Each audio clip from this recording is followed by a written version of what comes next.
Welcome back, you guys, to another video on the PokeJ channel. I appreciate the support. I hope everyone is enjoying the video so far. As you can tell, I actually have a new webcam now, and I like it a lot more than the old one that I had. I took it back. The quality was mediocre. I mean, I guess it was decent for a beginner, but I have a brand new one. It's a Logitech, and it's really cool. And anyway, welcome to the Easter video of Pokemon. I wasn't going to do something like this. I was going to do something else entirely. But I figured since today is Easter, let's make this Easter themed.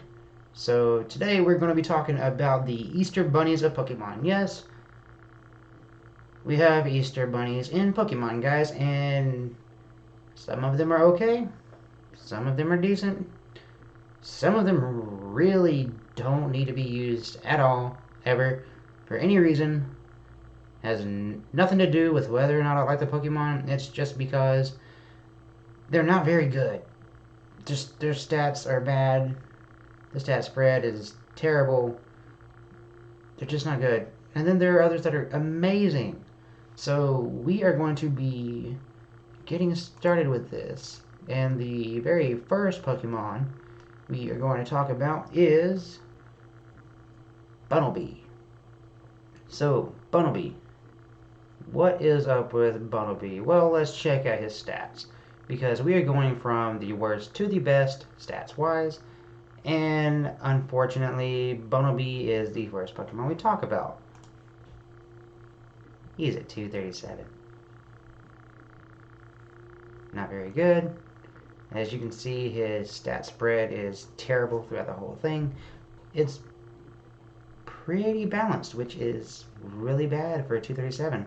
30s all around. The best stat is at speed, where it is 57. Not good. Would not recommend it. Don't ever use it in a battle. I would barely even recommend using it in a playthrough for the game. That's just my personal opinion. And we also have its type matchups. So it has normal damage from a lot. It's weak to fighting, immune to ghost, and has no resistances. So again, there would be absolutely no reason to use this Pokemon in a playthrough, except to maybe complete the Pokédex. And there is definitely no reason to use it in a competitive battle, because it's just going to get O-code every time. Alright, so number 2, the second worst Pokemon, stat-wise, Scorbunny.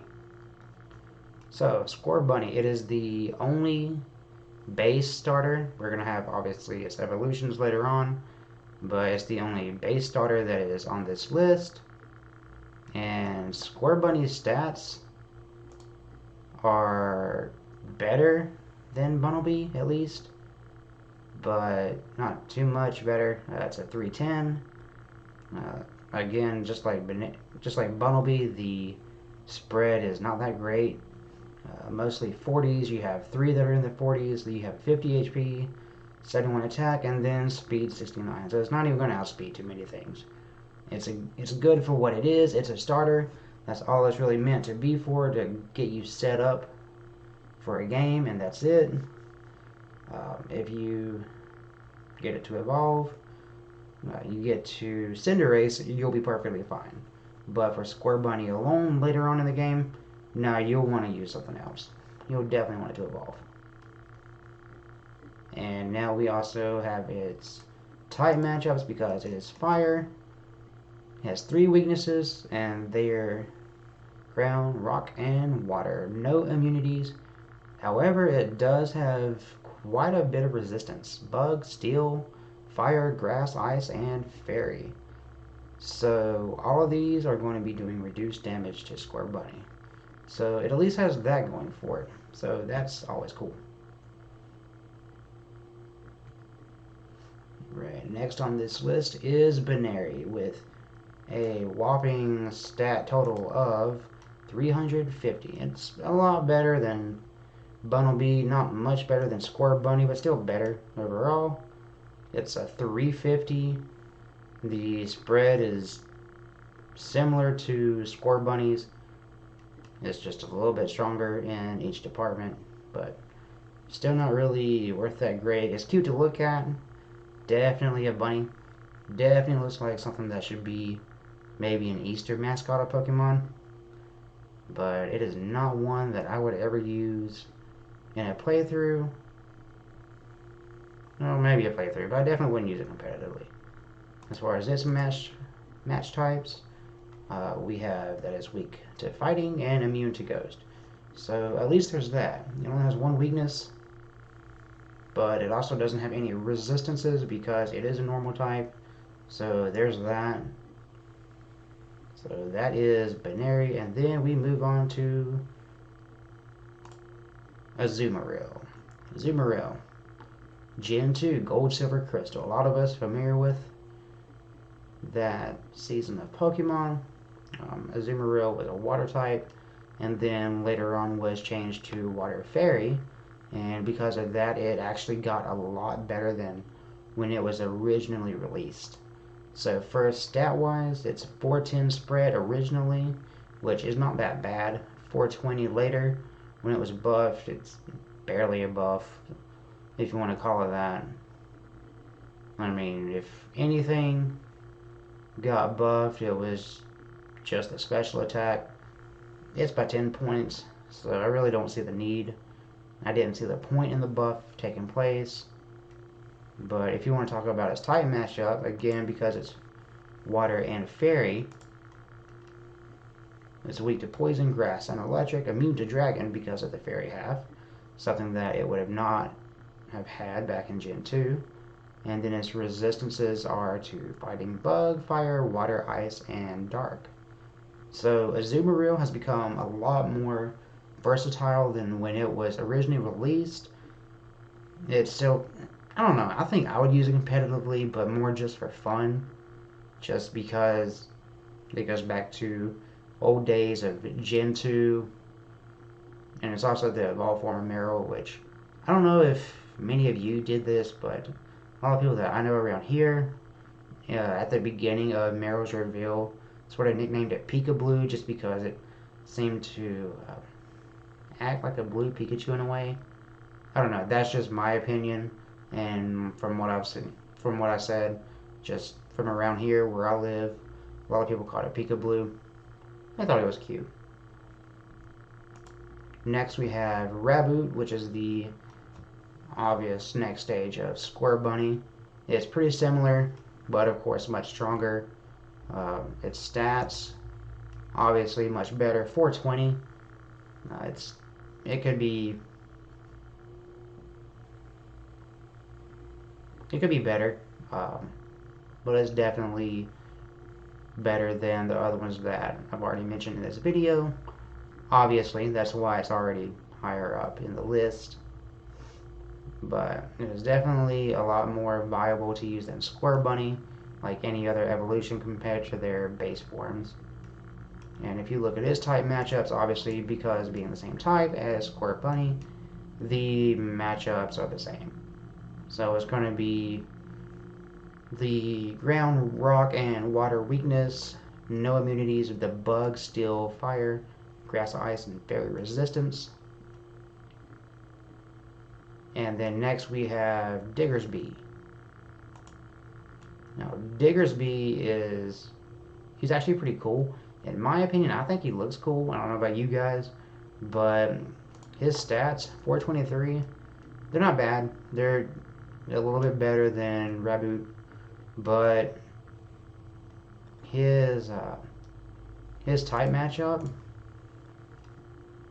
So you have fighting, water, grass, and ice that it's weak to, immune to ghost and electric, resistances are poison and rock. But then for the weaknesses with the water, grass, and ice, it has some good coverage with fire, ice, and thunder punch. The fire punch takes care of the ice and the grass problem, and then the thunder punch, you can just use that for the water and you're good. So yeah, you pretty much have some good coverage with Diggersby, and it's a lot better than the other ones that I already mentioned on the list, of course. And then finally we have two more. The second to last one I'm going to mention is Lopunny. I don't know why you have your butt in my face. I appreciate if you get it out of my face. Thanks. I don't know why. In the other video, Ghastly like to try to possess me, and this one, Lopunny, has his butt in my face. I don't know why. Pokemon get weird with me. I don't know why. It's weird. So its stats are 480. It's a lot better than the others. Its speed is where it really shines at 105. Obviously, there are Pokemon that are a lot faster, but for this list, that is pretty good. And then its matchups. It's weak to fighting, immune to ghosts, no resistances, obviously because it's normal, just like Bunnies at the beginning of the video. And then finally we have Cinderace, the final stage of Square Bunny, the next stage of Raboot. Now, of course, because it's the same type as its previous two stages, then it obviously has the same match type. With ground, rock, and water being its weaknesses. The bug, steel, fire, grass, ice, and fairy being what it resists. And then you have its stats at 530, which are actually really good. Its speed, its basic attack, really good. So you're going to be going fast a lot with this Pokemon, and then you're going to be hitting hard or moderately hard compared to a lot of other Pokemon. So yeah, Cinderace is definitely the best one on this list, and is obviously the best bunny Pokemon that we have. But if it was up to you guys, which one of these do you think would be the best Easter Bunny Pokemon? Would it be Bunnelby, Scorbunny, Baneri, Azumarill, Raboot, Diggersby, Lopunny, or Cinderace? Which one of these do you think should be the mascot Easter Pokemon? And do you think either of these would be viable on your teams? Would you use them? Have you used them? Make sure you like and comment and subscribe. I hope you guys have a wonderful Easter and have a great rest of the day. Pika pika, pika pika, pika pika, pika.